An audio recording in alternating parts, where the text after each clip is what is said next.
Last night's episode of Jimmy Kimmel Alive didn't just stir the pot, it knocked it off the stove and lit the whole set on fire. Before we dive in, please like and subscribe and make sure to stay till the end. What started as a standard political interview spiraled into one of the most shocking on-air confrontations late-night TV has ever seen. Viewers weren't just surprised, they were stunned. Karoline Leavitt, the youngest White House press secretary ever, stepped onto the stage with the confidence of someone who knew she was walking straight into enemy territory. Wearing a razor-sharp blue suit and a calm but determined smile, she waved at the crowd. Cheers erupted, but so did boos. The room was already split and the fireworks hadn't even started. She had come prepared, ready to talk policies, defend the administration and hold her ground, but what she didn't expect was how fast things would spiral out of control. Jimmy Kimmel, known for his sharp humor, started things light. He introduced her with a smile and she responded, "Graciously, thanks for having me, Jimmy, happy to be here." At first the interview was steady. They touched on safe topics like gas prices, student loans and the economy. Karoline answered with the calm, composed tone of someone used to standing at the White House podium. Her words were clear, direct and carefully measured, but you could feel the tension building by the second. And then the bomb dropped. Kimmel leaned forward with a smirk and asked, "Do you actually believe the stuff you say at those press briefings, or is it all just acting?" The audience howled with laughter, but Karoline didn't flinch. She kept her smile tight and answered, "I speak for the president and the American people. I share facts even if the media chooses to ignore them." The room grew quieter. Some clapped, some didn't know what to do. The tension in the air suddenly felt heavy. Jimmy shot back, raising an eyebrow. "Facts, that's a bold word in Washington." A few nervous laughs bubbled out from the crowd, but it wasn't the same kind of laughter as before. Something had changed, something had shifted. Karoline's tone sharpened. "It's easy to make jokes about politics when you don't have to lead," she snapped. "Maybe that's why you're behind a desk and I'm at the White House podium." That one hit hard. The audience gasped. A few people stood and clapped while others booed even louder. "Please like and subscribe, let's continue." The vibe had flipped completely. Jimmy's face stiffened. He laughed, but the sparkle was gone from his eyes. "Okay," he said, trying to recover, "but let's be honest, your administration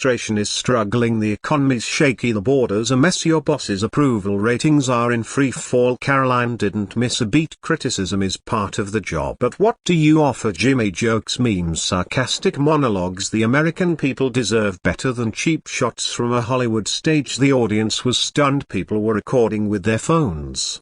Producers backstage were whispering frantically into their headsets, "Please like and subscribe, let's continue." Then Jimmy turned up the heat even more. He played a clip behind them on a giant screen, a video from one of Karoline's past press briefings where she hesitated while answering a tough question about inflation. The clip zoomed in on her face, catching an awkward pause and a smirking reporter in the front row. The crowd roared with laughter, but Karoline didn't even blink. "That's your big moment," she said coolly. "A 5-second clip taken out of context. Maybe you should apply for a job at CNN." That one landed like a thunderclap. Half the room erupted in laughter and cheers while the other half looked stunned. The temperature in the studio had officially hit boiling. Jimmy leaned in, visibly annoyed. "Now you always talk about context," he said. "So what's the context for misleading people? What's the context for defending chaos?" The tension was unbearable. Karoline didn't back down an inch. "The context is this," she said, locking eyes with him. "Your show survives by keeping people angry and divided. You don't want answers, you want outrage. I came here to talk about policy, but you came here to win points and stir drama." Phones were up. The audience wasn't just watching a late-night interview anymore. They were witnessing a live political explosion on national television. A producer was overheard saying, "Should we cut to commercial?" But the director reportedly answered, "No, let it roll. This is gold." Karoline turned toward the crowd. "You don't have to agree with me," she said, "but don't let late-night comedians decide what's true. They're here to entertain you, not inform you." The room erupted into a mixture of applause and shouts. It was bedlam. Jimmy cut in, raising a hand. "Let me stop you right there," he said sharply. "If anyone's deciding what's true, it's the press secretary." Dodging every real question, the crowd gasped again. Karoline snapped back without missing a beat. "Maybe if reporters asked real questions, I wouldn't have to dodge anything." The back and forth was no longer longer playful, it was a verbal war and the crowd couldn't believe what they were seeing. The room fell into a strange tense silence. All eyes were on Karoline as she leaned in, her voice calm but cutting through the noise like a blade. "Let's actually talk about facts, Jimmy,"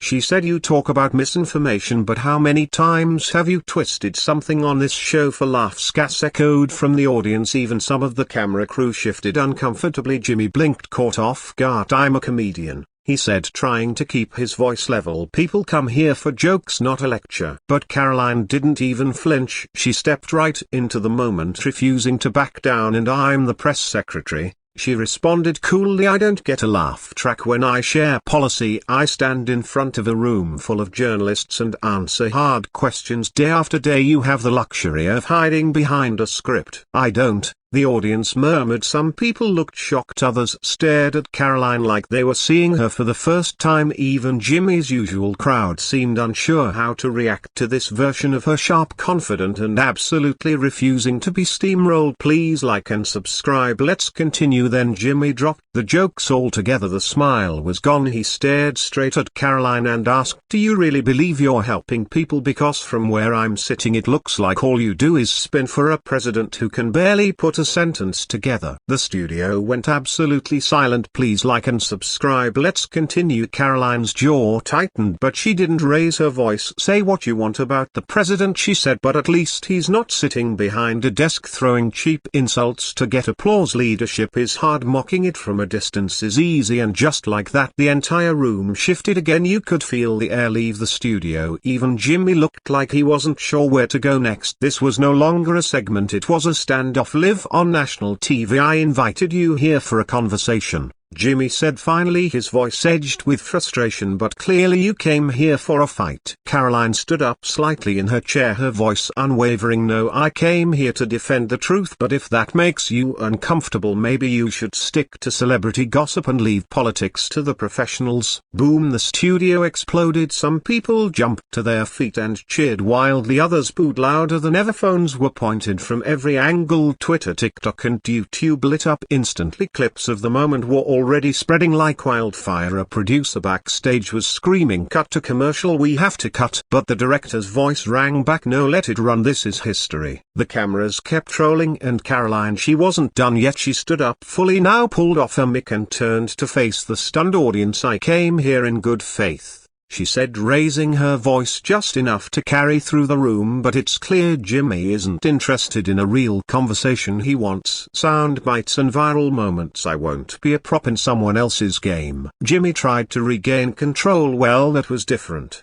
he muttered with a weak smile, but it was too late. The power in the room had shifted entirely. The damage had already been done, and it was all caught on camera as Karoline walked off the stage without looking back. The entire studio was left in shock. The crowd was split. Some applauded her as she left, others booed, but no one looked away. The tension, the fire, the clash, it was unforgettable. Within minutes social media exploded. Hashtags like Yak Karoline v Kimmel, Docs Press Secretary Walkout, and Late Night Meltdown were trending across every major platform. Clips of her walkout spread across Instagram, YouTube and Twitter faster than anyone could keep up. Influencers, political commentators and celebrities were already reacting. Some praised Karoline for standing her ground, others mocked her for walking off, but no one was ignoring what happened. The confrontation had become a national headline in a matter of hours. By morning every major news outlet had picked up the story. Conservative networks hailed her as a brave fight. Who stood up to media bullying. Liberal hosts called her overly defensive and accused her of dodging hard questions. The divide wasn't just political, it was cultural. At the next day's press briefing, Karoline returned to her podium as if nothing had happened. She was composed, prepared and totally unfazed. When a reporter asked if she regretted walking out, she simply smiled and said, "No regrets. I showed up with respect. I left with my dignity." That quote alone made headlines everywhere. The press room fell quiet after she spoke. Then, without skipping a beat, she moved on to the next question, confident, calm and totally in control. That same night Jimmy returned to his show with a visibly different tone. "Not sure if I should thank Karoline for the ratings or apologize to my producers for the heart attack,"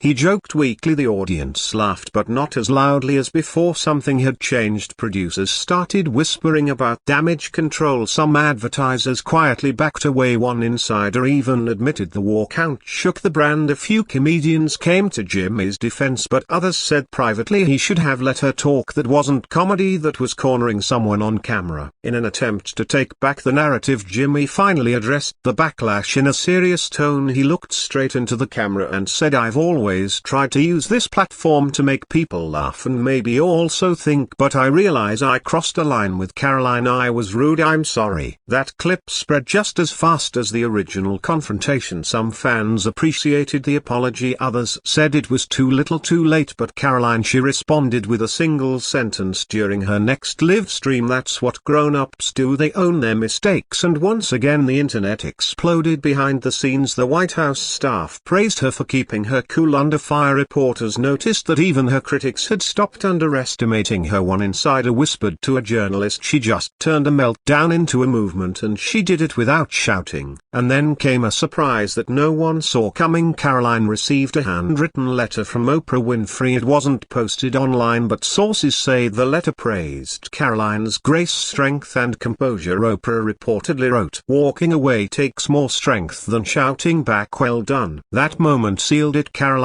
wasn't just trending, she was making waves that were changing how Americans looked at media, politics and public conversations. And it didn't stop there. As the months passed, Karoline's name continued to dominate conversations across newsrooms, classrooms and comment sections nationwide. What had started as a controversial clash became something deeper, a moment people used to reflect on how we listen, how we speak and how we treat those with opposing views. She had become more than a press secretary. She became a symbol for speaking boldly in spaces where voices are often silenced. Her presence shook up traditional media and forced even longtime pundits to reconsider the role of comedy in political discourse on college campuses. Students on both sides of the aisle debated her now famous walkout. Professors included the incident in media ethics lectures. Public speaking coaches broke down her delivery in poise. Whether admired or criticized, Karoline was being studied seriously. The most suppressy NG part Gen Z, often known for their digital activism and quick judgments, didn't cancel her. They clicked follow. Her comment sections were filled with teens and young adults saying things like, "I don't agree with her, but she was real." And that took guts. In one viral moment, a young college student posted a side-by-side video. On one side, Karoline calmly walking off stage, on the other a montage of various late-night hosts mocking politicians for cheap laughs. The caption read, "Only one person here acted like an adult." Even comedians started taking note. Some began tweaking their tone, slipping in more thoughtful pauses between jokes. Others doubled down, but even they couldn't ignore that the audience was shifting, laughing less at the cruelty and more at the wit. The landscape had changed behind closed doors. Networks held emergency meetings. Late night producers reviewed guest vetting procedures. Studio heads discussed ways to avoid another viral walkout. But no matter how they planned, the truth was unavoidable. The power had shifted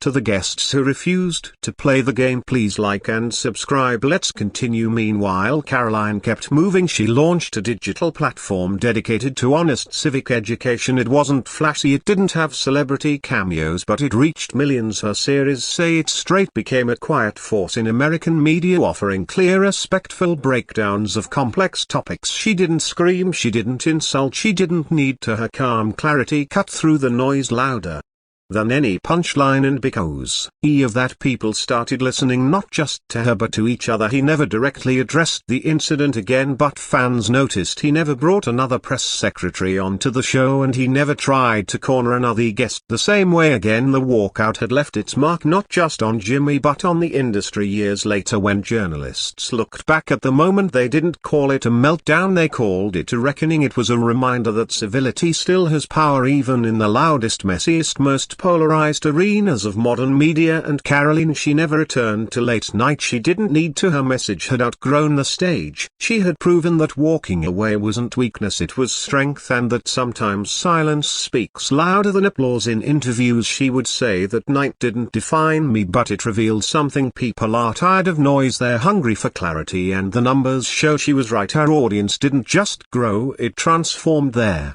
confrontation that could have ended Archery launched something bigger, a movement, a message, a moment of clarity in a world full of shouting. And whether you admired her or disagreed with her, one thing was undeniable: Karoline Leavitt left the building, but her words stayed long after the lights went out. If you enjoyed this story, don't forget to like, subscribe and leave a comment. We'd love to hear your thoughts.